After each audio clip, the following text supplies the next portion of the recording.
মানুষ সব ভুলে যেতে পারে।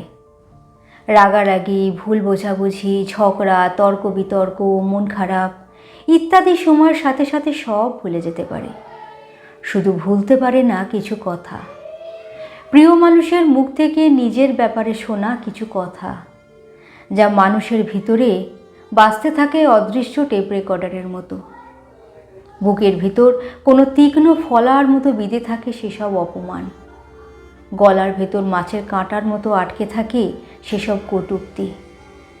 ঘুমের ভিতর দুঃস্বপ্নের মতো তাড়া করে, না গেলা যায় না ফেলা যায়।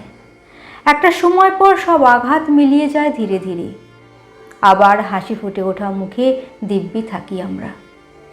তারপর হঠাৎ কোনো ঘুম না আসা একলা রাতে স্মৃতির বারান্দায় পায়চারি করতে করতে আমরা আবার পৌঁছে যাই সেসব কথার কাছে। কি ভীষণ যন্ত্রণা হয়, আবার সেই একই কষ্ট আবার ফিরে আসে। আমরা বুঝতে পারি যে আমরা মানুষদের ক্ষমা করে দিই ঠিকই, তবে তাদের বলা কথাগুলোকে না। লেখা সংগৃহীত, কণ্ঠশ্রী পর্ণা।